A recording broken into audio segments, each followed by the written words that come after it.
Fala pessoal, sejam bem-vindos à primeira série Dominando a Pasta Spark no Kubernetes.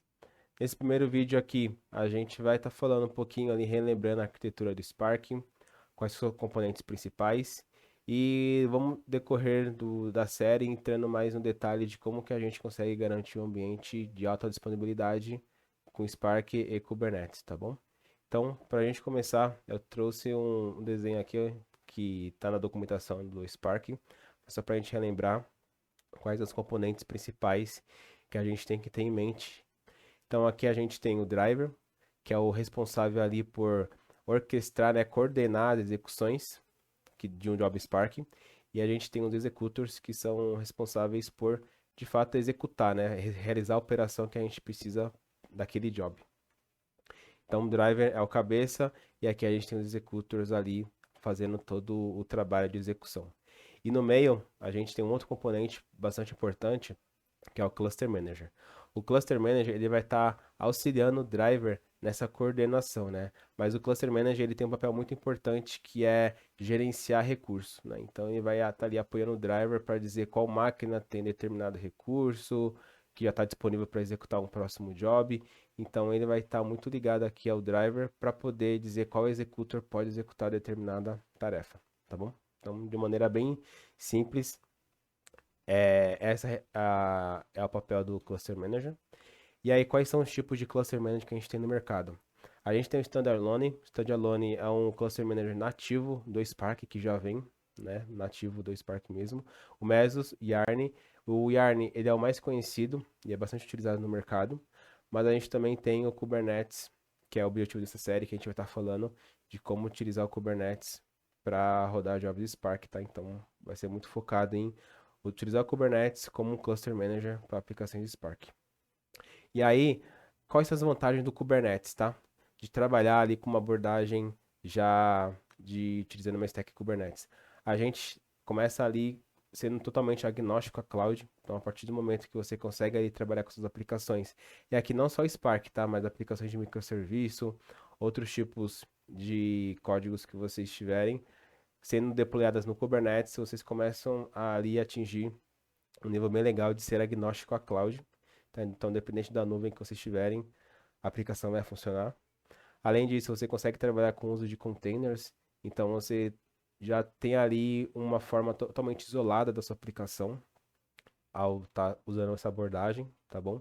E aí aqui, só um parênteses legal que com o Spark no Kubernetes você consegue ter várias versões do Spark no mesmo cluster Kubernetes, tá bom? Então você pode ter ali o Spark 2, Spark 3, 3, 5, enfim, todos dentro do mesmo cluster Kubernetes. Além disso, você consegue ali ter uma stack compartilhada.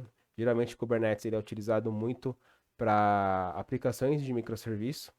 E aí você pode aproveitar de um ambiente que talvez a empresa tenha para começar a rodar Spark dentro dele. Então, é uma vantagem bem legal que você consegue compartilhar ali infra.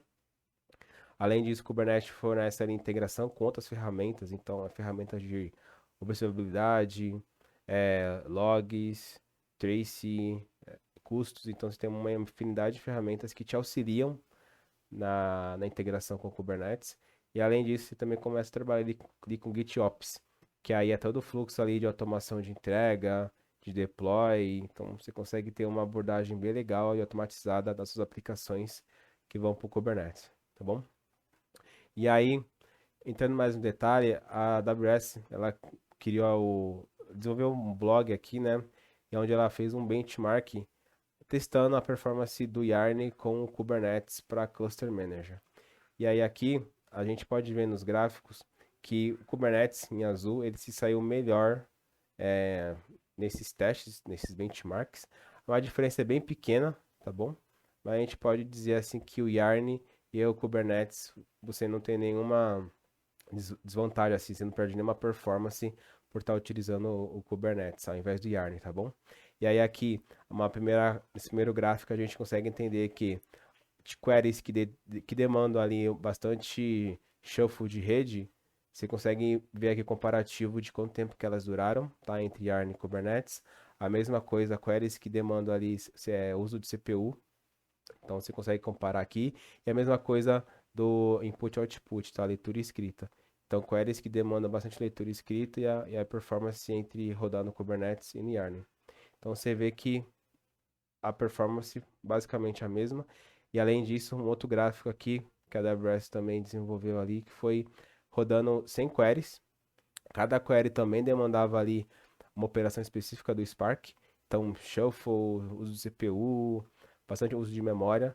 Então, cada query tinha um objetivo muito específico e essas queries foram executadas tanto no Kubernetes quanto no Yarn e geraram esse gráfico aqui de comparação para a gente entender que você não perde nenhuma performance ao escolher o Kubernetes como seu cluster manager, tá bom? Vamos entender um pouquinho, né, do que o Kubernetes resolve em si, tá? E aqui vamos falar mais do Kubernetes, porque é um fundamento bastante importante para quando a gente estiver trabalhando com aplicações ali de Big Data, ou no caso do Spark, a gente consiga entender o propósito, né, da ferramenta ali que a gente está usando para orquestrar nossas execuções, tá? Então, Kubernetes, qual o problema que ele resolve? Então, eu trouxe um desenho aqui para ilustrar um dia a dia de um dev aqui, estava feliz aqui, ele queria uma aplicação em Docker, totalmente isolada, e ele quer que essa aplicação que ele desenvolveu possa ser acessada pelo mundo inteiro, né? Então, ele está começando ali uma aplicação, quer ter bastantes usuários, né? E aí, o que começa a acontecer, né? Ele começa a sofrer bastante, é, ter bastante problemas no quesito de alta disponibilidade. Então, ele começa ali a ter seus primeiros usuários, e esses usuários acessando essa aplicação que ele desenvolveu, e ali ele não tem uma forma automática de escalar, de garantir que se um container daquela aplicação que ele desenvolveu cair, ela vai ser restabelecida, né? Ele não tem ali uma alta disponibilidade, né? Não consegue ali ter um recovery e muito menos ainda um gerenciamento ainda do deploy, né? Então imagina como é que ficaria a vida do dev aqui, conforme ele fosse criar novas releases de uma aplicação, ficaria muito difícil para ele conseguir alta escala dessa aplicação e conseguir atingir mais usuários, né? E aí o problema só vai aumentando conforme ele vai tendo ali mais usuários, vai tendo pico de usuários de acesso nessa aplicação dele. Ele não consegue ali ter uma automatização, né? Ele não consegue ter uma resiliência dos processos dele.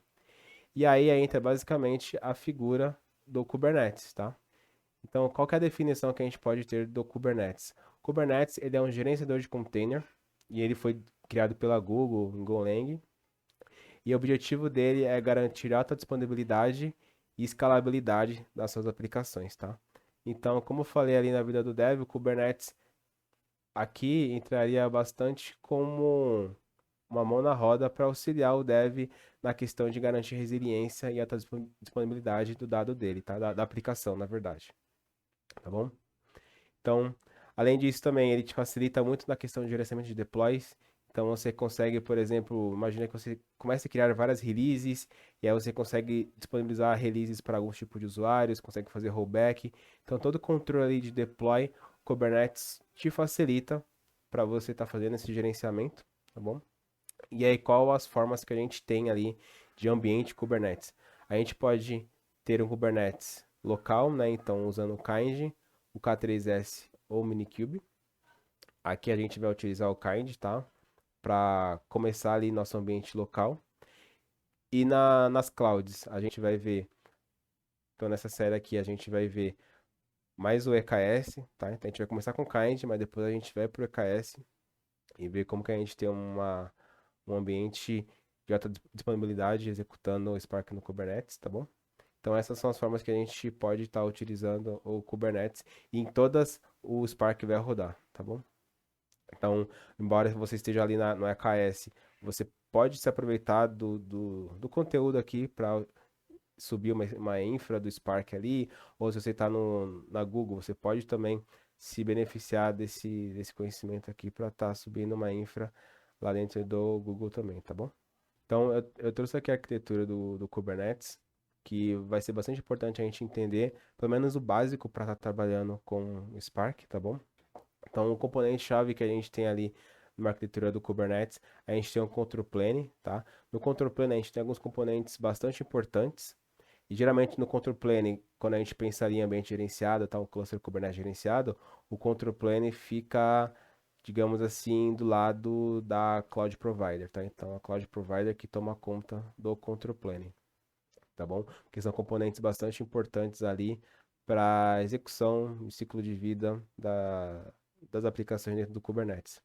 Lá no Control Plane, a gente tem um componente que é o Schedule, que ele vai estar ajudando basicamente em schedular ali as aplicações que a gente tem. A gente tem o API Server, que ele vai estar lidando bastante ali com a comunicação entre diversos nodes, né, desse cluster. E aí cada node aqui, a gente tem também alguns componentes, tá? Que é o Kubelet e o kubeproxy. E dentro do node aqui, né, o kubelet e o kubeproxy vai estar totalmente interagindo ali com o control plane, tá bom? Que é o componente, é o coração do cluster Kubernetes. E além disso, no Node, a gente tem aqui um conceito de pods, tá? E a gente vai estar interagindo aqui bastante com pod, que se conecta dentro do Node, tá? O pod, ele é basicamente a menor unidade que a gente tem de deploy dentro do Kubernetes, tá? Então a gente pode entender que ele é um grupo de container. Então, quando você pode ter um pod com um container, mas você pode ter um pod com dois containers, tá? Então ele te garante ali uma forma isolada para executar o container. Então, de maneira bem simples, essa é a definição que a gente pode ter aqui com pod, tá? Depois a gente pode entrar mais em detalhes de arquitetura do Kubernetes mesmo, entrar mais a fundo. Mas para a gente começar ali com o Spark no Kubernetes, é bastante importante a gente entender o que são pods, porque quando um driver for criado, ou quando o executor for criado, a gente vai ver que serão criados pods para cada um deles. E aí a gente vai conseguir ver os logs, etc. Então a gente vai conseguir ver toda a execução daquele container dentro do pod, tá bom? E aí, já entrando mais no Spark no Kubernetes, quais são os primeiros passos que a gente pode ter, né? Uma forma que a gente consegue ali, executar o Spark no Kubernetes é através do Spark Submit, que é bastante conhecido e funciona tranquilamente. E aqui no Spark Submit a gente consegue passar uma URL aqui no master, a gente passaria, no caso, o endereço do nosso cluster Kubernetes, tá? Do API Server do Kubernetes e demais propriedades aqui de configuração de executor e instâncias, tá? Então essa aqui é uma forma, sim, que funciona, mas não seria a forma recomendável, tá? A forma mais recomendada é o trabalhando com outro componente do Kubernetes, que é o Custom Resource Definition, que são os CRDs, abreviando aqui. CRDs são, na verdade, formas que a gente tem de customizar, estender funcionalidades do Kubernetes para algo que a gente queira, tá?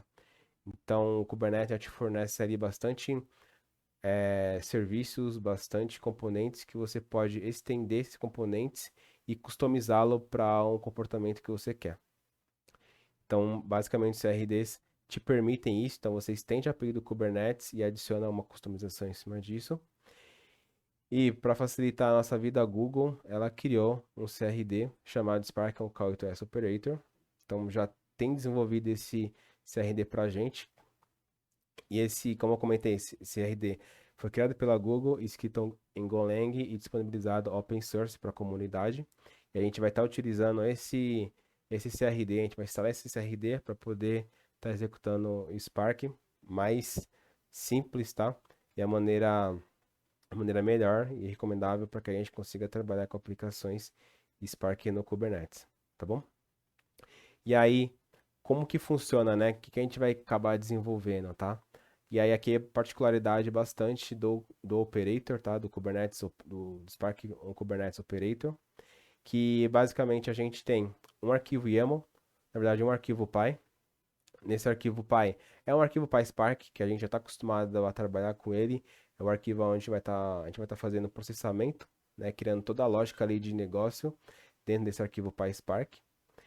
E além disso, a gente vai precisar criar um outro arquivo, que é um arquivo YAML, tá? Nesse arquivo YAML, a gente vai criar todas as declarações daquele job PySpark que a gente criou, tá? Nesse YAML, a gente vai colocar, por exemplo, configuração de driver executor, quanto de memória, quanto de CPU, e também a gente vai fazer uma referência ao script de processamento. Então, aqui no YAML eu vou colocar qual o script PySpark que eu quero executar. Então, a gente consegue colocar o URL dele, referenciando o caminho, tudo bonitinho, tá? Então, recapitulando, a gente tem dois passos. O primeiro passo é criar o script para Spark, que é o que a gente está mais acostumado, é basicamente o notebook da lógica de negócio que a gente quer fazer, e o YAML que a gente declara customizar algumas coisas de nome do job, configurações de memória e etc, tá bom? A gente vai entrar no detalhe desse YAML aqui na sequência dos vídeos, tá bom? E aí, só para a gente entender um pouquinho do ciclo de vida, como que vai funcionar toda a execução do job. Então, a gente tem ali o YAML, que tem as declarações do job para Spark, e a gente submete esse YAML, tá? A gente pode usar alguns clients, no caso a gente vai utilizar o kubectl, e esse client aqui permite a gente submeter um arquivo YAML, como está aqui no exemplo, tá? Então, uma vez submetido esse YAML aqui e o Spark Operator instalado, o Kubernetes vai entender que esse YAML aqui, ele demanda de um CRD customizado, tá? Ele vai demandar isso para o Spark Operator, e o Spark Operator vai fazer todo o controle e ciclo de vida da execução daquele job, tá? Então, como eu ilustrei aqui no desenho, a gente tem alguns componentes core do Kubernetes, como Schedule e API Server, tá? Então, a gente submeteu o YAML lá dentro do Kubernetes. O que que vai acontecer? O Kubernetes vai reconhecer isso e vai falar, opa, esse YAML aqui, eu não consigo resolver, quem consegue resolver é um Spark Operator, então eu vou delegar a responsabilidade para ele. Ele sabe como lidar com esse YAML, né? Então ele entende todas as propriedades desse YAML. Uma vez submetido, o Spark Operator vai entrar em ação e ele vai reconhecer o que está naquele YAML e vai primeiro criar o pod do driver, tá? Ele criou o pod do driver, o driver vai lá, volta para o Kubernetes e fala assim, ó, Kubernetes, eu preciso agora criar tantos executors com tantas configurações. Aí o Kubernetes vai lá, executa a criação, né, desses executors para a gente. Então ele aloca ali a criação desses executors. Uma vez que o Kubernetes foi lá e alocou, ele fala para o pod do driver, ó, já está criado, o endereço é esse, etc. Pode começar a execução. E aí, uma vez que aconteceu tudo isso, o driver começa ali, de fato, a executar, distribuir as tarefas para serem executadas, tá bom? Então, a gente submete o YAML, esse YAML é entendido pelo Spark Operator, o Spark Operator cria ali o pod do driver e o pod do driver solicita pods dos executors, tá? E a gente vai ver isso aqui em ação funcionando, tá bom? Então, só para a gente entender aqui o ciclo de vida da, da aplicação. Bom, vamos para a parte do hands-on para a gente entender todo esse ciclo de vida aqui, tá? Aqui no repositório eu vou deixar para vocês todo o passo a passo, tá? Do que a gente precisa fazer para estar iniciando. Então, primeiro eu criei aqui um cluster kind, tá? Então, eu aconselho você começar com kind, mas você pode começar com Minikube caso você já tenha instalado, tá bom? Então, aqui uma vez que você tenha o kind instalado, vamos aqui na documentação. Então, aqui é a documentação do kind. A gente consegue saber tudo que dá para fazer com de instalação, customização.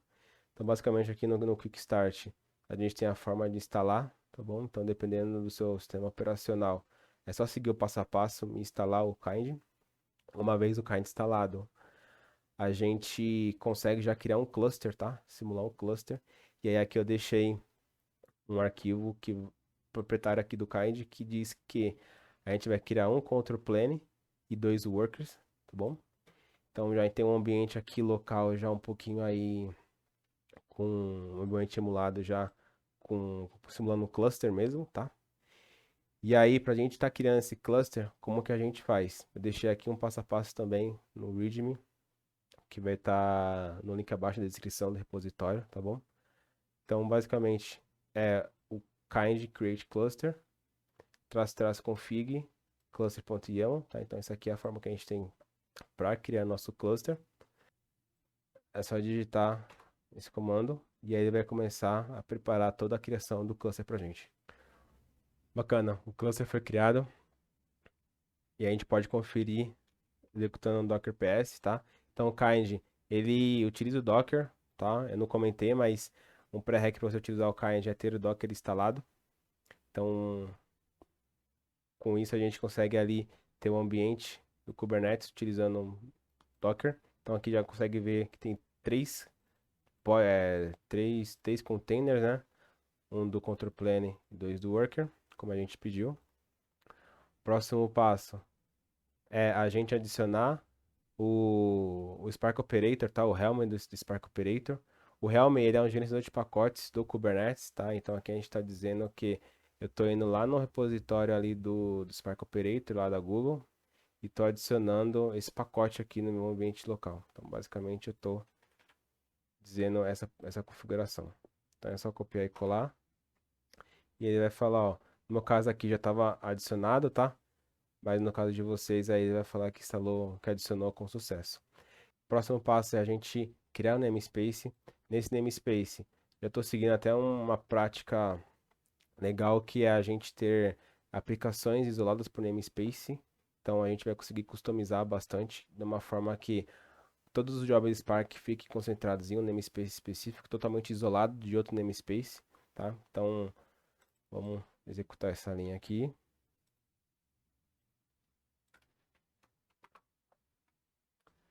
Beleza, namespace criado.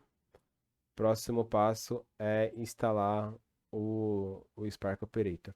E aqui, nesse comando, o que que eu estou fazendo?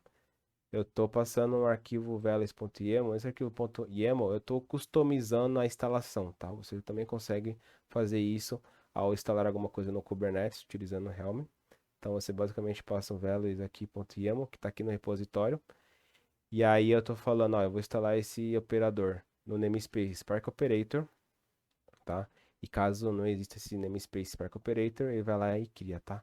Então, o que que vai acontecer? Eu tenho o operator instalado no namespace Spark Operator, mas os jobs, eles vão rodar no namespace chamado Spark Jobs, tá?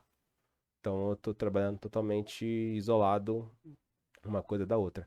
Poderia estar tudo no mesmo namespace também, tá? Não tem problema nenhum. Aqui no Veles YAML, só rapidinho, a customização que eu estou fazendo eu tô setando aqui, ó.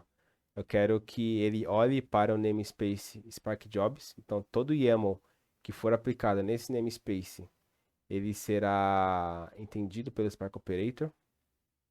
E aqui eu tô fazendo a mesma coisa também, tá? Tô setando uma outra propriedade aqui de, de namespace para que o Spark ele consiga entender que ele tem que olhar para um namespace em específico, tá? O padrão, quando você instala, ele vai olhar para todos os namespaces do seu cluster Kubernetes, tá? Dá para seguir nessa abordagem também, mas aqui eu estou restringindo para ele dar apenas para um. Esperar terminar de executar. Boa. Instalou. E aí, como que a gente consegue confirmar essa instalação? Eu estou usando um aplicativo aqui chamado Lens e recomendo também que vocês puderem instalar. Facilita bastante, tá? Troubleshoot. E a gente consegue utilizar ele para estar conferindo se a aplicação Spark foi instalada, tá? Então aqui ele mostra tudo para você que tem no ambiente Kubernetes. E é o que a gente quer ver aqui, ó, a gente vem em pods, Spark Operator, e a gente consegue ver que já está instalado em running, tá bom? Então aqui, ó, running, mostra que esse Spark já está rodando e já está em perfeito funcionamento, tá? E como que a gente testa essa instalação? Próximo comando é dar um apply daquele YAML, tá? Que YAML que é esse? Vamos dar uma olhadinha aqui nesse YAML, que é um YAML de Hello World que eu criei, tá? Então, o que que a gente está falando aqui, ó? Essas duas linhas é muito importante porque ela diz que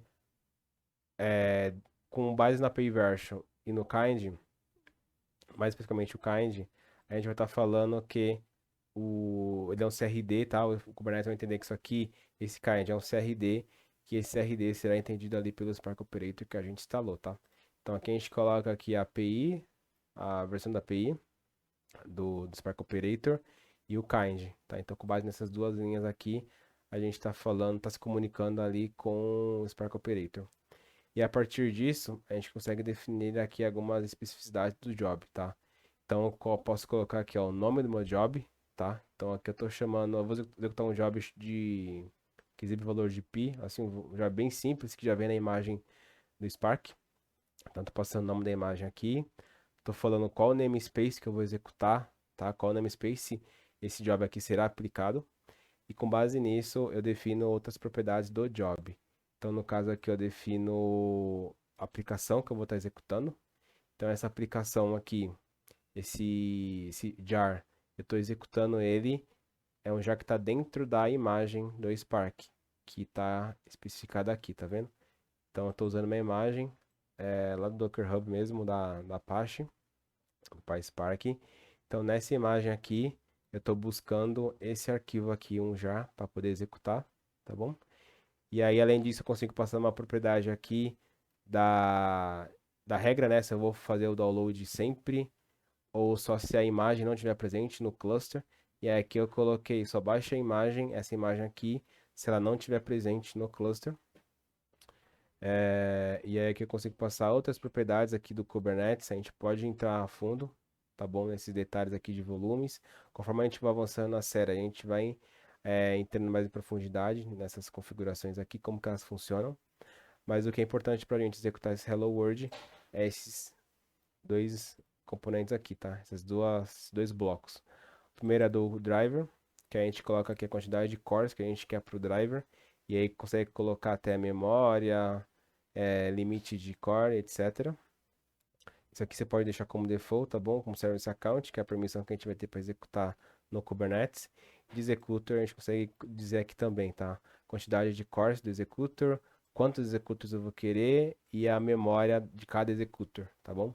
E aqui é importante frisar que essa quantidade de memória é para cada instância. Então, se eu colocar aqui duas instâncias, então eu vou subir duas instâncias e cada instância vai ter 512 de memória, tá bom? Mesma coisa para core. Se eu colocar aqui 3 cores, o que vai acontecer? Eu vou subir duas instâncias, cada instância vai ter 3 cores e cada executor vai ter 512, tá bom? Então é bem importante para a gente entender como que a gente consegue customizar essas configurações aqui, dependendo do seu job, tá? Pode ter job que precisa de mais core e mais memória, outros menos, então você consegue totalmente controlar o quanto de recurso você quer aqui, tá bom? Então, esse é um Hello World bem simples, tá? Que só vai exibir o valor de pi. Então, com isso a gente já consegue validar a instalação. E aí, para executar, a gente pode digitar custl apply-f e o arquivo YAML, tá bom?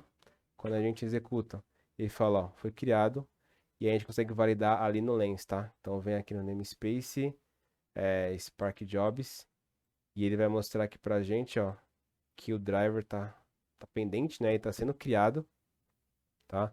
Aqui, como é a primeira vez, ele pode demorar um pouquinho, tá? Mas é bem rápido mesmo assim. Que ele provavelmente aqui vai baixar a imagem, vai fazer todo o setup inicial para começar a executar, tá bom? Então a gente consegue ver aqui em Events que a gente consegue entender o que está acontecendo em cada etapa, tá? Então aqui, como eu falei, ele está fazendo um pooling da imagem que a gente vai utilizar para executar nosso job. Então daqui uns segundinhos ele já termina de fazer o download da máquina, da imagem, e a gente já consegue validar a execução. Começou a rodar, tá vendo? Então o driver foi criado, solicitou a criação dos executors, ó, executor 1, que só pediu um executor, tá? Então tá pendente aqui, esse executor está sendo criado. Mas a gente consegue já nesse momento começar a acompanhar o log do que está acontecendo. Então se eu clicar aqui e vir em logs, ele já mostra pra gente o que está acontecendo, tá? Naquela aplicação. Então todo o stack trace ali daquele job começa a aparecer aqui pra gente. Então daqui uns segundinhos o executor já entra em running, a gente já consegue acompanhar a execução. Ó, pessoal, então aqui o log ficou pequeno para visualizar, mas a gente consegue ver que a aplicação terminou com sucesso. E aí quando a gente olha aqui o log, como eu comentei, era só para exibir o valor de pi, tá? E aí exibiu aqui, no terminal aqui pra gente a execução daquele job, tá? Que o job basicamente só fazia isso mesmo, tá bom? Bom, pessoal, espero que vocês tenham curtido esse primeiro vídeo, tá? A gente vai se aprofundando no decorrer da série e a ideia é que a gente comece totalmente do zero até uma aplicação em larga escala, executando Spark no Kubernetes, na AWS, tá bom? Então deixa aqui nos comentários se vocês querem ver mais conteúdo de Kubernetes focado em Data Engineer, se vocês querem ver algum ponto mais em detalhe, coloque na descrição que a gente pode trabalhar nos próximos vídeos, tá bom? Valeu, pessoal, até mais.